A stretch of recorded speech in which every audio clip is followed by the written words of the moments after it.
Witam ponownie.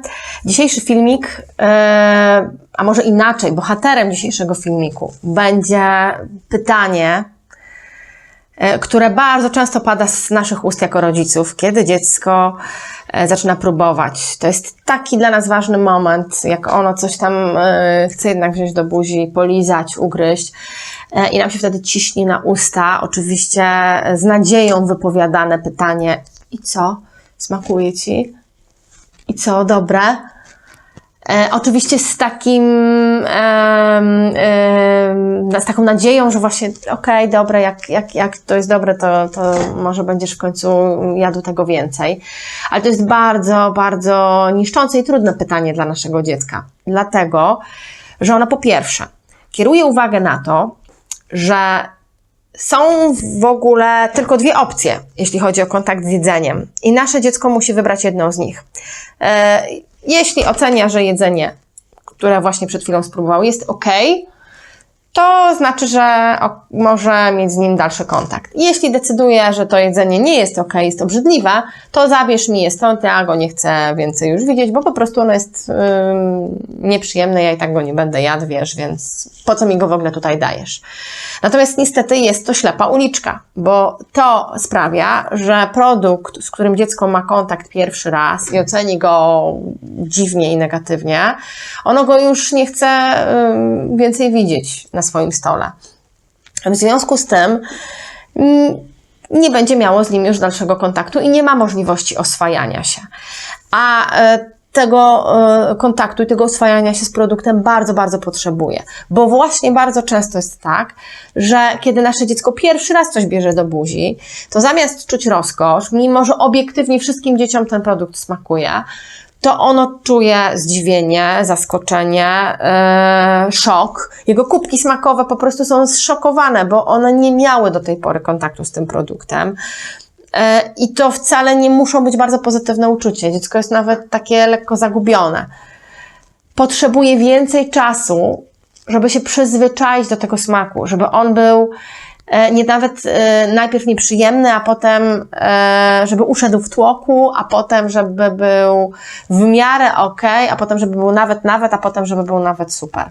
Ono potrzebuje czasu. Jak my od razu pytaniem wskazujemy, że oczekujemy, żeby było już na samym końcu tego procesu, czyli jakie to pyszne, to trochę zabieramy możliwość przez ten proces przejścia.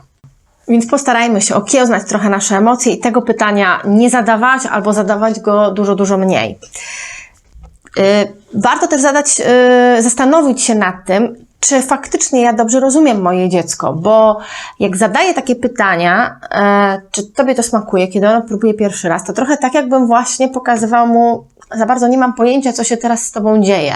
Liczę, że czujesz to, co ja, a tak nie jest. Jeśli nasze dziecko nie miało kontaktu z produktem, no to tak jak mówiłam wcześniej, ono może być zaskoczone. Żeby łatwiej było Wam sobie to wyobrazić, to podam prosty przykład. Z herbatą. Osoby, które piją gorzką herbatę od wielu lat, ja do nich należę, mocna gorzka herbata z cytryną. I ja jestem przekonana, że to jest po prostu absolutnie cudowne doznanie, szczególnie kiedy przychodzę, jestem zmarznięta na przykład. Ale spróbujmy poczęstować taką herbatą osoby, które są przyzwyczajone do herbaty słodzonej i słodzą jeszcze 3 łyżki czubate. No ich zmysły nie są przyzwyczajone do gorzkiej herbaty i oni zareagują zupełnie inaczej niż ja. Czy to znaczy, że oni nie są w stanie pić tej herbaty? Oczywiście, że są, bo mnóstwo osób w którymś momencie dochodzi do wniosku, że chce ograniczyć cukier, robi to etapami, to jest pewien proces i ich zmysły stopniowo przyzwyczajają się do smaku gorzkiego, a odzwyczajają od słodkiego.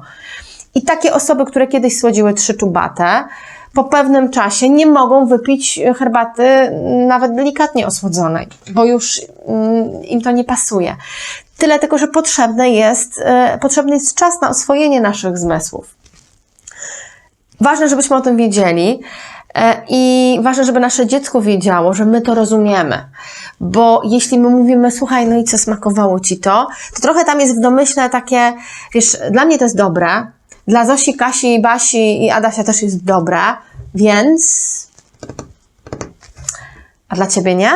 No i dziecko, jak ma zupełnie inne odczucia, na przykład, nie wiem, jest zdziwione albo nawet zdegustowane, bo tam jakiś sok wypłynął na przykład z tego produktu, ale słyszy, że powinno mu to smakować, no bo przecież ktoś o to pyta i liczy, że powiem tak, no to dziecko może dość szybko do wniosku, o kurczaki, coś ze mną jest nie tak. Bo powinno mi smakować, ale ja czuję coś zupełnie innego. Nie wiem, o co chodzi, ale ja chyba się nie nadaję do tego próbowania. Tak więc takim pytaniem, po pierwsze, zamykamy często drogę dziecku do dalszych kontaktów z produktem. No, powinno mi smakować, ale mi nie smakuje, więc no, sama rozumiesz, zabierz mi ten produkt, bo bez sensu, żebyś mi go oferowała. Po drugie, pokazujemy, że nie mamy za bardzo pojęcia o tym, co się z dzieckiem w tym momencie dzieje. A jak nie mamy pojęcia, to nie jesteśmy w stanie go też wesprzeć. Po trzecie, dziecko może sobie wywnioskować, że jest beznadziejnym przypadkiem, bo naprawdę dla wszystkich osób na świecie mandarynka jest absolutnie pyszna, a dla mnie nie. I nie wiem, o co chodzi, nie rozumiem, ale wiem po prostu i mam takie doświadczenia, że kiedy próbuję, to mi to po prostu nie wychodzi.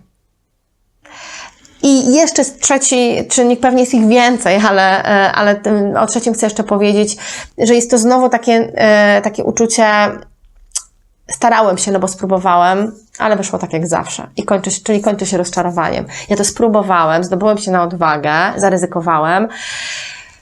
U wszystkich wzrosła nadzieja, bo może powie, że to było dobre, ale nie było dobre. I nie chcę jeść więcej, więc zaczęło się fajnie, ale wyszło tak jak zawsze. I zniechęca mnie to do podejmowania kolejnych prób z innymi produktami, bo ja już nie chcę znowu doświadczać tego rozczarowania opiekuna, bo to jest po prostu nieprzyjemne. My jemy z różnych powodów.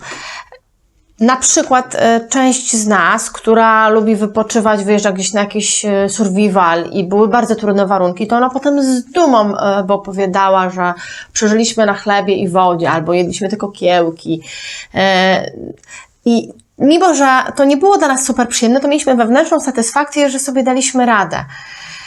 Jesteśmy w stanie zjeść, nawet jeśli coś nie jest super przyjemne i nam super smakuje, z różnych względów, również towarzyskich, praktycznych. I ważne, żeby nasze dziecko też podobnych sytuacji doświadczało. To nie zawsze ono ma mieć kontakt z jedzeniem tylko dlatego, że to jest absolutnie najbardziej przyjemne i mu bardzo smakuje. Przykład z życia również często go podaję na konsultacjach. Bardzo lubimy, no prawie większość z nas bardzo lubi świeże pieczywo, najlepiej w ogóle takie ciepłe, chrupiące, ale no nie zawsze nam się udaje, żeby to pieczywo mieć codziennie rano, więc czasem się budzimy i na śniadanie mamy pieczywo dwudniowe, może czasem nawet 3. Ale jeśli nie ma możliwości, żebyśmy kupili świeże, to po prostu je zjemy. Szału nie ma. Nie było mnóstwo przyjemności z tego posiłku. A to są ważne doświadczenia, które nam pokazują, że my nie jesteśmy tacy miętcy. Tacy po prostu damy sobie radę, nawet jeśli coś nie jest super przyjemnego. Więc warto też takimi pytaniami nie zamykać dziecka na to, że jak jedzenie, to musi być przyjemne. Jak nie ma przyjemności od razu, to w ogóle bez sensu, tak? Oczywiście tutaj dość istotne jeszcze byłyby takie umiejętności u opiekuna, jak właśnie obserwacja dziecka i dostrzeganie, kiedy ono już traci komfort z produktem, co wtedy mówić, jak komentować to wszystko, ale to już jest temat bardziej na inny filmik i inny czas. Najistotniejsze jest, żeby zdawać sobie sprawę z tego, że pytanie, czy ci smakuje, czy to było dobre, nie pomaga, szczególnie jak już jest dziecko właśnie na takim etapie w procesie wsparcia, gdzie już ma pooswajane produkty, już jest nawet zainteresowane próbowaniem, no i podejmuje ryzyko. To żeby w tym czasie po prostu nie serwować mu tego pytania, bo ono jest obarczone sporą presją, bo gdzieś tam mamy taką nadzieję, że jakby dziecko powiedziało, że to jest jednak dobre, to może mu dam więcej, włożę na talerzyk, albo to jutro znaczy, że też pewnie zje, skoro mu smakowało. Albo właśnie, oczekujemy, że powie, że tak, bo przecież no bo przecież to jest dobre, prawda? Obiektywnie wszystkich zapytaliśmy i jest dobre, no to ty też powinieneś tak czuć. Więc nie chcemy pokazywać dziecku, że go nie rozumiemy, nie chcemy, żeby doszło do wniosku, że coś jest z nim nie tak i coś z tym próbowaniem, to jest kiepskie w tym próbowaniu. Nie chcemy, żeby bał się, że jak powie, że dobre, to zaraz dostanie dużo większą porcję. I nie chcemy, żeby kojarzył jedzenie tylko i wyłącznie z po prostu mnóstwem przyjemności, bo jak nie ma przyjemności, to kontakt z jedzeniem jest bezcelowy. To wszystko jest nieprawda i to wszystko nam będzie przeszkadzało w wspieraniu dziecka, w rozszerzaniu menu i w takim otwartym kontakcie z różnymi produktami. Trzymam kciuki za Was, za Wasze dzieci i do następnego razu.